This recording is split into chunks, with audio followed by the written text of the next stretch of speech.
This is GBIRL, the podcast all about the people and personalities in the business of esports, gaming, and streaming. Here is your host, Bill the Conqueror. I have my buddy Chris, and we decided to connect on this one because I reached out after a couple conversations on Twitter in this really kind of a goofy time where we're all locked down, but we're all still sort of connected because of the internet, and we got to find something to do because there's no basketball, there's no football, there's no baseball, there's no soccer, there's no nothing, except there's esports. And I got into a conversation with a couple people on Twitter, and to be completely honest, it was a conversation. It wasn't yelling and screaming. We didn't call each other names. We just had a good conversation, which is dialogue, which is rare on Twitter. But we got into the conversation about gambling and betting on esports, and this has been a thing that people who are, I guess, more native to the industry have been talking about for years, but it's never really come to fruition. I had my buddy Chris, and I reached out specifically to Chris because of his background. He spent, I don't know the amount of time that you worked for them, but he spent several months. It was 6 months with Unicorn. Okay, he spent 6 months with a company called a Unicorn, and I believe you were helping them with introductions because they were developing a mobile app to break into the esports betting space. And now that there's nothing going on for these sports books, I saw an article on cbssports.com where Nevada has now approved betting on esports leagues as opposed to individual events. Now, ESL Pro League. Right. And so that is an interesting switch. I guess an interesting addition. We can get into that. But just to kind of start off, when you were with Unicorn and they were developing this, and obviously it didn't happen, or maybe it launched and then it didn't, or whatever, what sort of give me some backstory there, because when Unicorn goes into Vegas, you're talking to a lot of old money. They're used to doing things a certain way at a certain time at a certain scale. And there's new concepts comes in, and they're like, yeah, we know about esports, but it doesn't really land right for us. It doesn't pencil out at the end of the day. Okay. So, okay, go ahead. Yeah. No, please.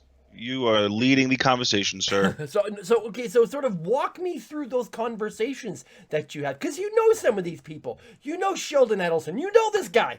You've talked to him on the phone, in person. This is old school Vegas money we're talking about here. Lots of it. So go ahead. So, one of the misconceptions on esports betting and, the success that it will one day have is really taking into consideration of the bubble that we live in and take yourself out of it. Because at the end of the day, in 2019, 34% of all revenue on all the Las Vegas Strip casinos amounted to a little over $6 billion. And that's around 34% of the total money that they made, because it's $17.5 billion I'm looking at right now. Okay. So let's talk real numbers. $17.5 billion made by the casinos in Las Vegas in 2019. 34% of that money was in gaming. Now, if you drill down on that, the pit, which is the floor of the casino, which is going to include your roulette tables, your crap tables, your different blackjack tables and card tables, etc., that amounted to $2.5 billion. Then behind that would be, actually above that, is slots. Slots was $3.2 billion. Okay. Poker is $121 million. Sportsbook is $83 million. So Sportsbook brought in only 1.4% of all the dollars that came into the casino.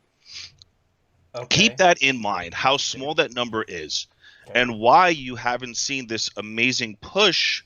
And, it was fascinating because, based on what you're talking about, when William Hill announces, yes, we're doing this esports thing in Nevada, and, as the evangelicals of esports always do, this is going to be massive.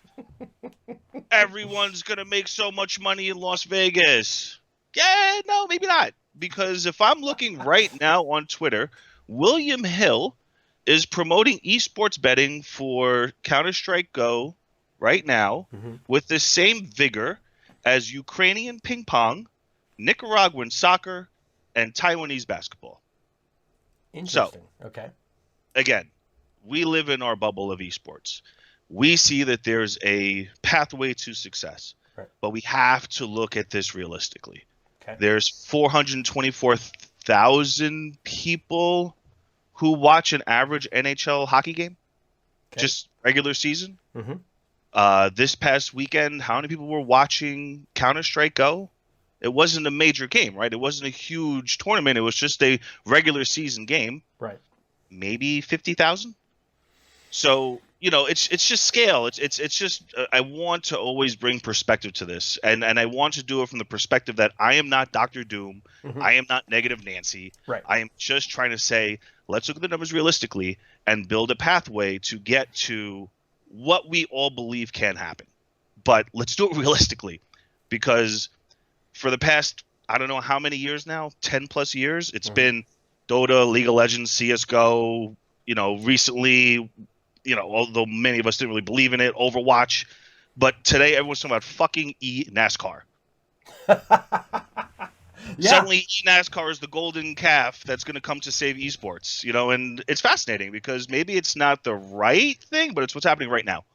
So there's a lot of stuff that's happening. It's very exciting, and I just love to just spit as much truth as possible because when you put it together in the position that I just explained it, Mhm. this is why you don't see the immediate buy-in by these old number guys, because they're running businesses that are much bigger than just esports, and they have seen the growth of the sports book, and even that isn't enough to really move the needle. So that's just the reality. It's really interesting when you were running down those numbers that sports that betting in general, sports betting regardless of the sport, Yep. brings in less money for casinos than poker. Poker. And poker has been a thing, quote unquote, since like 2004. So Yeah, the yeah, big boom. right. So you had the poker boom in 2004. It's kind of leveled off. Yeah. You've had your various controversies along the way, but poker is still bigger than sports betting. That's an Right. interesting thought process to consider. And then even when you take that number that you had, I would bet the NBA and the NFL take up 75% of that number, right? Yeah. I mean, yeah, no, it's mostly NFL. Actually, a lot of college basketball. Okay, Because right. March Madness, of course, Right. huge. So this period of time for sports books during the year is a massive revenue generator for Right. them, and they're Yeah. losing out on millions and millions and millions of dollars right now. So maybe they start thinking about some of the lower revenue generating ideas. So that sort of takes me into this next thought process. What does it take? What would it take? I mean, yes, we live in our bubble and we see these things through rose-colored glasses. You and I, Right. and we talk to these people, and they're like, "Yes, gaming. My 12-year-old loves it. I want to bet $100 on." Okay, what would it actually take? Because you talk to these guys that are outside the bubble with the money. We're in the bubble. We don't have as much money. What would it take for them to actually be involved? Consistency. Okay. We don't have to have an amazing number come out, after we review this whole month and see what kind of action William Hill did take. And I've always been on the soapbox, and that it's not about esports for casino. It's just about video gaming, because we still have a mainstream audience to attract. We're not there yet. We think we are, but walk into a restaurant and that's not in San Francisco and just say esports, and people are like, what are you talking about? Right. But that said, there's when I look at esports, I look at guys like this kid Danny Martin, who has Geek Leads, Yeah. where he's pushed his passion of of especially esports in the traditional sports sense, right? He's looking at NBA 2K, he's looking at Madden, he's doing these things, and he's positioning himself nicely. But he's looking at esports from 5 sectors, right? It's marketing, production. I know there's 5 things, but what I'm getting at is technology and blah, blah, blah, something and something. But point being, for esports to get the attention of the casinos, it's that it brings in lots of things, not just the betting component. It brings in the food and beverage sales. It brings in the entertainers and the influencers.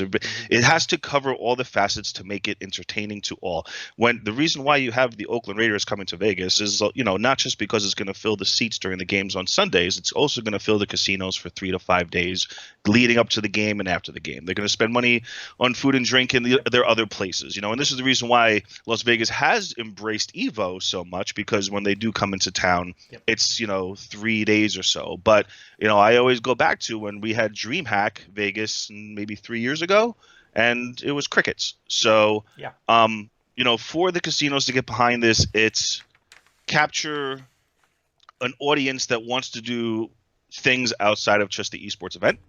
Okay. And the gambling numbers, because at the end of the day, they aren't that big in relation to the entire industry as a whole. So, and this is why I'm really fascinated with this NBA 2K thing that's happening, right? Because we've had the NBA 2K League, and it's no one necessarily. I don't want to say no one.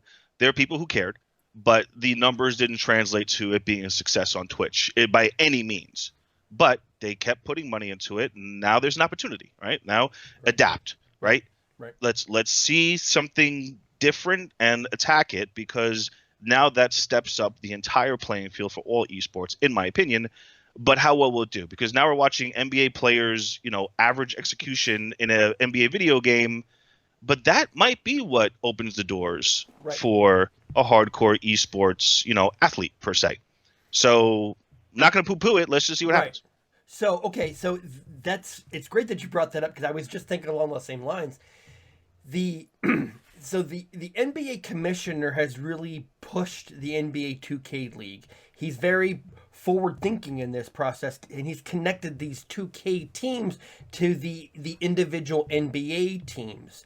And now we have the NBA players that are playing this game going, it's a fun game, but I'm watching these people that are really, really freaking good at it.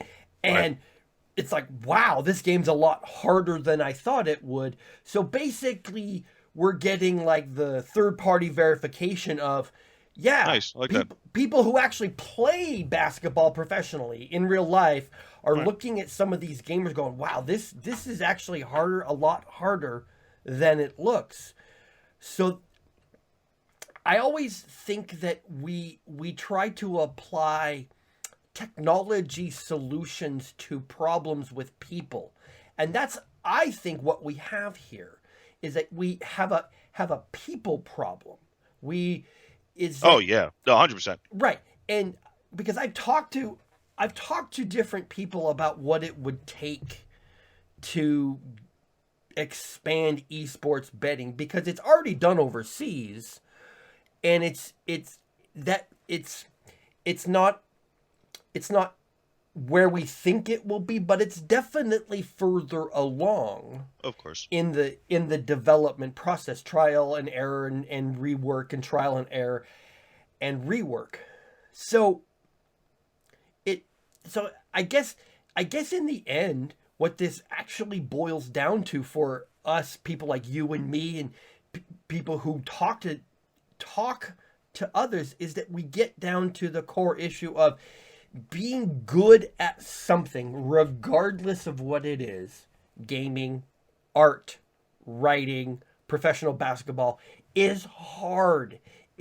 And just because you remember as a kid playing double dribble on your Super Nintendo, and you knew the cheese for the 3-point shot. You knew the cheese for the 3-point shot where you would never miss. It doesn't change the fact that being consistently good and playing against other live humans in the game is hard. It's really, really hard. And so I guess that sort of sort of, I guess I approached this sort of backwards.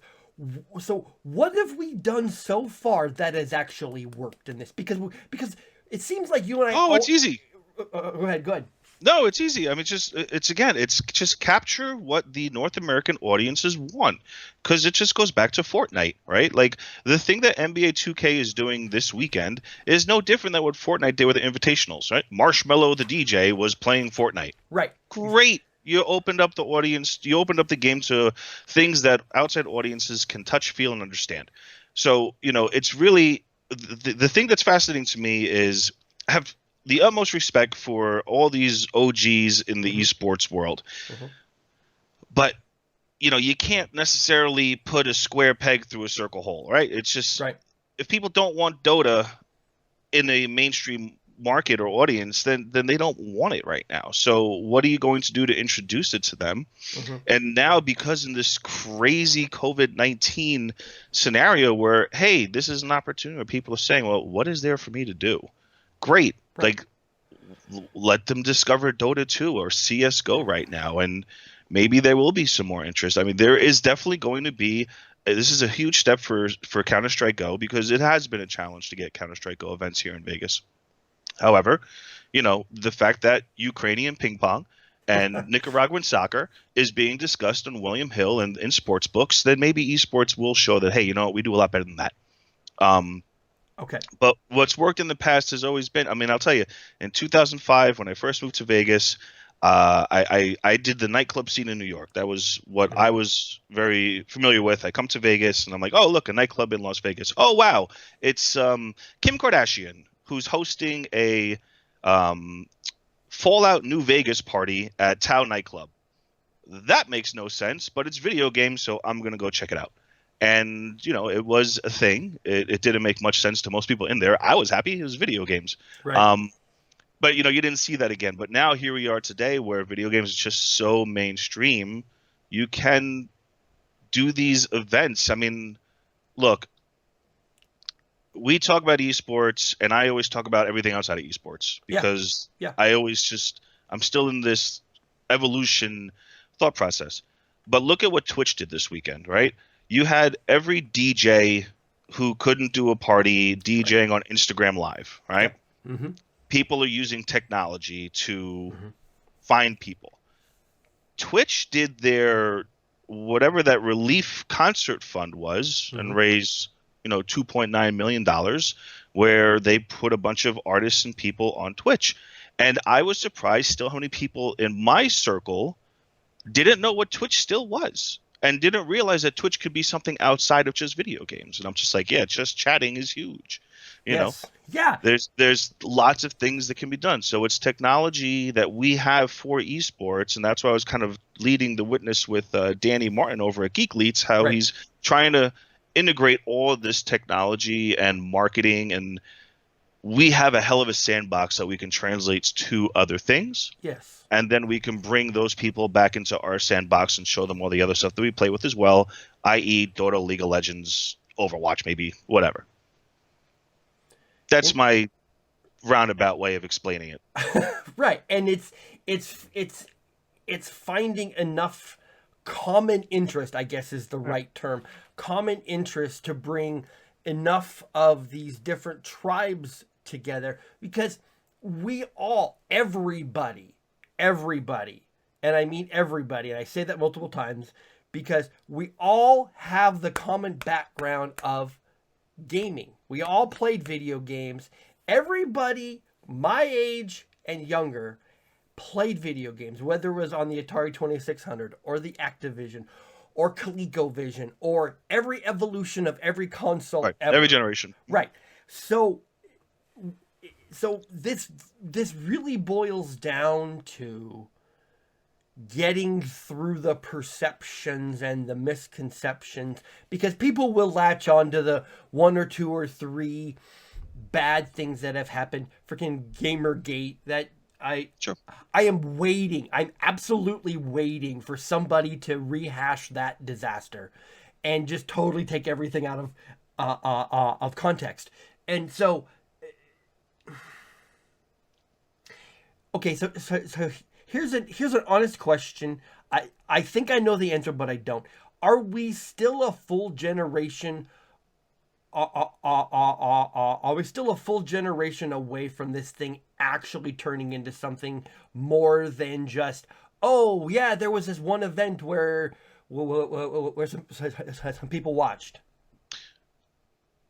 I think we're going to find out in 5 years. I really have this thought process of this 5 year business plan. Okay. And I do think this, this NASCAR phenomenon is a great eye-opening experience. Look, right now, the United States is in a quarantine, right? We are Yeah. looking for new ways of being entertained, and this is a great opportunity for esports to showcase, which it is, how viable it is. We saw the LA Times talked about it. I know, like, every day there's always some other mainstream marketing publication talking about, oh, what's this thing, esports, which we've been, holding the flag for so many years. Right. Right.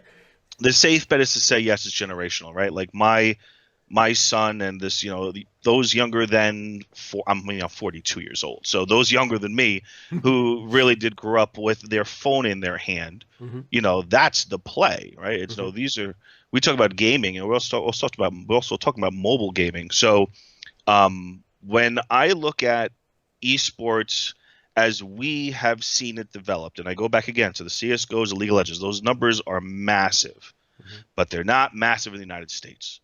Right. So is this opportunity now where, okay, once NASCAR is back, where will eNASCAR be?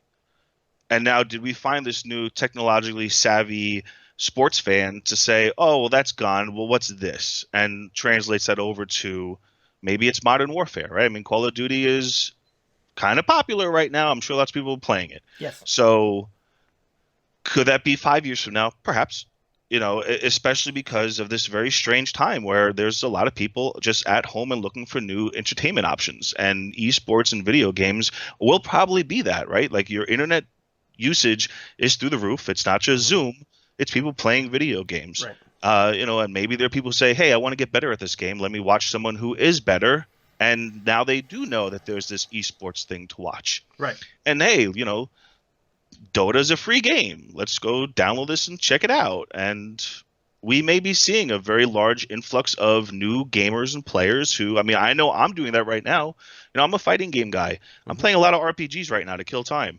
Okay. And it's a genre that I really haven't got into since like maybe Final Fantasy VII, of course, right? So why not take that same mental approach with just other non-hardcore gamers? Look at the casual gamers who may say, oh, this is entertaining. I do want to get better, and it's not by buying Nintendo Power like we did. It's by watching an esports event on this Twitch thing that a lot of people just didn't really know about. Again, we think this world is so big, but I go back to what's going to happen when Dr. Disrespect has his TV show, right? Like, that's a thing that's happening. Yes. How well received will that actually be to the world at large? Well, let's find out. And, when you originally started this conversation, you were talking about betting with Unicorn, and I always posed a challenge to the Unicorns of the world and the Rivalry GGs and the Betway Esports. The numbers probably look really, really good in Europe, in Asia. Yeah. But the numbers probably aren't that good here in the States. Right. Because if they were, every time we have a Super Bowl, the mainstream media will put out an article that says this is how much of, a handle that the casinos took in, and this is how much money the American population bet on the Super Bowl. Right. Well, if Katowice is this big, huge thing, why aren't one of those guys saying, this is how much money was bet on Katowice? Because I don't know. Maybe it's not there yet. And this isn't me shitting on what these guys are doing. Right. I think we're definitely at a place right now, especially because, like I said, eNASCAR is now the buzzword. We have to start being really real with ourselves, look ourselves dead in the mirror and say, okay, here's our chance. Right. Are we going to execute? And are we going to get what we all want to see happen because there's a new audience of people who are paying attention? And are we going to get to this promised land that people have been promising for I don't know how many years now? So Not Yeah. generational. It will be generational. The safe bet is the short answer. Okay. But the more aggressive play, with a lot of smart people in this industry, Right. and a lot of money that has been kind of diverted to online technologies and essentially esports betting. It's maybe 5 years from now. All right. Well, so my friend, it's always good to have these conversations with you. Yeah, I love it. You are tuned in. You are tuned into a different group than I am, and I always like to tap into your expertise. So coming up for you in the next, I don't know, week, 2 weeks, month. I'm sure you're talking to a lot of people. Is there any super secret conversations that you can tell me about?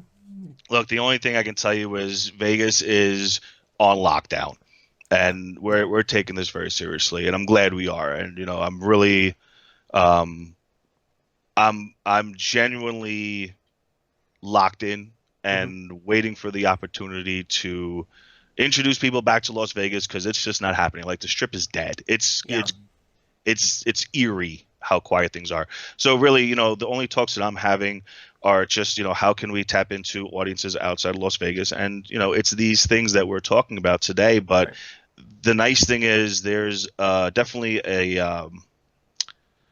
there's just more of an opportunity not to overpromise and underdeliver, because as you and I have been speaking now for 5+ years, my message has not changed. Nope, not once. At all. And now, it's the dust is settling, and it's. I'm just very excited about the future, but I'm also just going to say, like, this right now is just a time for everyone to, if you love gaming, introduce gaming to all the people, because they're home doing nothing right now. Get them playing video games, and that's all. That's the only talks I'm having is with myself while I'm trying to figure out persona. So. Yes, I said it about a week and a half ago. There are a lot of bored eyeballs out there right now, desperately seeking for something to do, and I like what caffeine is doing. They're trying to tap into some non-gaming thoughts, like having rap battles on live stream. That's like, oh my gosh. That is Technology. actually a really that's a fantastic idea. And you see people utilizing technology in new ways. So my friend, it's always fantastic to talk to you. It's an honor to have you back on this consistent basis. Thank you very, very, very much for your time today, sir. No problem, brother. We'll talk soon. All right, sir. Follow this man on Twitter at Chris of Coins. And I will see everybody really, really, really soon. Peace out. Thank you for tuning in today. You can find links to everyone on the show in the description below. Check out Bill the Conqueror on Twitch and Twitter to stay up to date on his thoughts and ideas about gaming culture.